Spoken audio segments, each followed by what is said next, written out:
right, welcome to the post-game media availability for the Kentucky Wildcats. We are joined by head coach Nick Mingione and player Tyler Bell.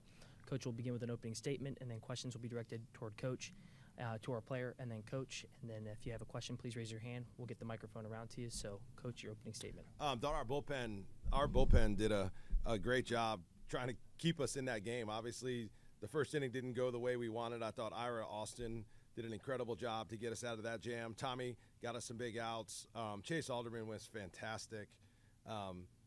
Got us 7 outs. I thought it was good. And then Niall, man, wanted it. I'm sick to my stomach for him, man. He pitched so good. And give them credit. They had a great comeback. Questions for Tyler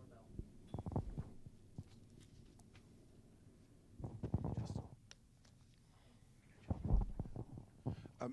Tyler, can the last 2 years, West Virginia and Kentucky have played pretty much these amazing games in the NCAA tournament. Obviously, tonight goes a certain way, but can you just kind of characterize what it's been like to play in this, I don't know if it's a budding rivalry? I mean, what would you call this matchup between the two schools? Yeah, I think it's a little bit of a rivalry. Obviously, they ended our year last year, and us having the chance to come out here, we're hungry. We're really hungry, and we played a really good 8 innings today. Didn't finish in the 9th, but we're going to be right back at it tomorrow, and we're prepared. We're ready for it. Tyler, you kind of got off to a slow start in this regional, and then you found something to look like with those 2 home runs. Just what was working for you there in those at-bats? Yeah, just honestly trying to feel as smooth as possible and have as much confidence as possible. It hasn't gone my way the first couple days, and all the guys just keeping me up, all the coaches keeping me up has really just allowed me to have that success. Tyler, you mentioned that things went well the first 8 innings. How do you kind of balance what y'all did well with kind of the end result and unraveling in the 9th? Yeah, at the end of the day, it's already expired. Whatever happened, and we'll be right back at it tomorrow.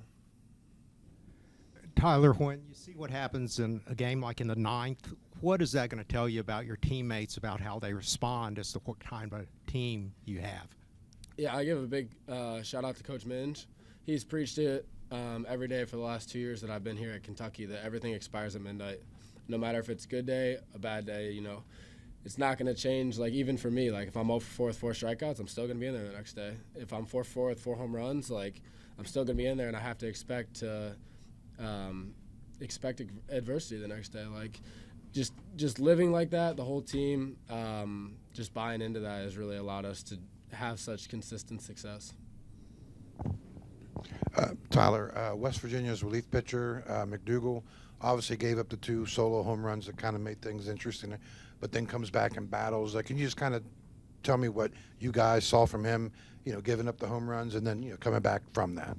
Yeah, I didn't see too much, to be honest. We were all just staying with our approach, trusting all the training that we've had, and, it worked out for us. And I thought we put some good swings on balls in the 9th, and stuff didn't fall, so we'll be at it again tomorrow.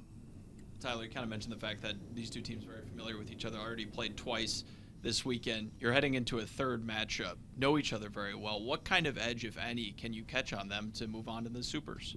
Yeah, just really buying into our pregame stuff, trusting approaches from Coach Sloan and Coach Kuzi. I think that's very big, and, whenever guys trust, good things really happen out there on the field. Any further questions for Tyler? Tyler, thank you very much. Yeah, great job today, TJ. And with that, questions for Coach.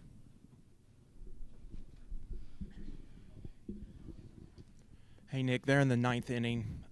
You go to Oliver Boone instead of Tristan Hunter. Hunter's got more appearances for you. Just walk us through kind of the decision to go to Oliver there.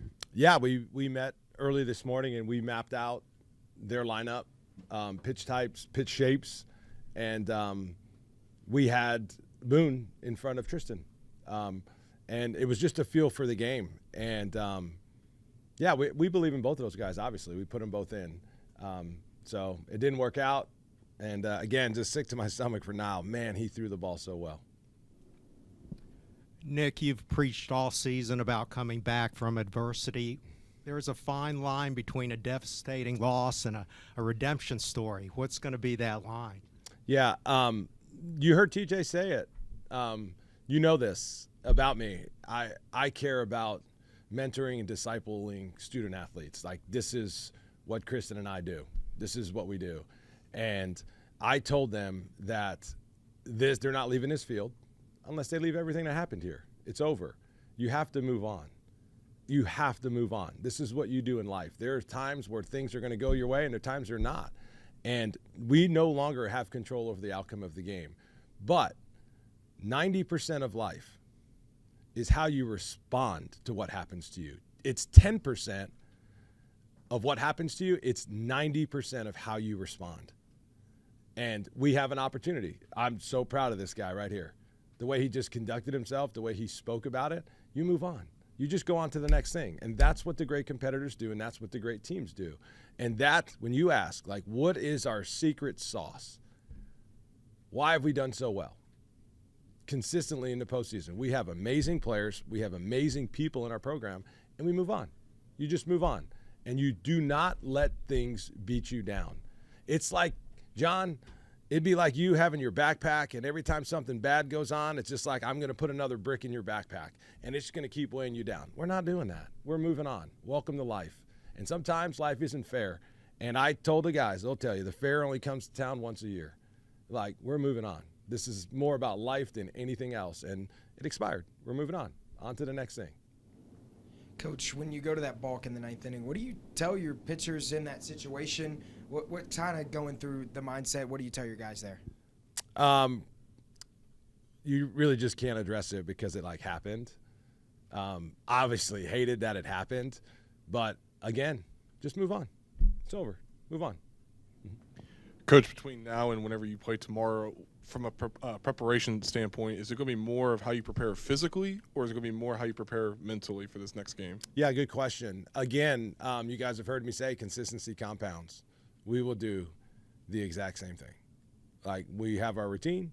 We have what we do. You heard TJ. I mean, what an answer. Like, if you really dive into the depths of what he said, he talked about trust. He talked about what we do, our preparation. I mean, that was like a clinic on how a mature player thinks and acts. So we'll do the same.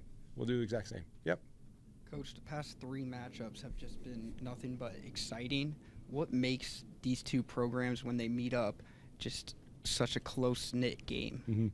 Mm-hmm. Well, I think Saban is one of the premier coaches in all of college baseball. And you heard me say this. He's an Embry-Riddle grad now. Shout out to Embry-Riddle again. Both have degrees from there. He's an amazing coach. And you're not hosting a regional if you don't have good players and you know what you're doing. And he knows what he's doing. And so does his other staff. So when you have that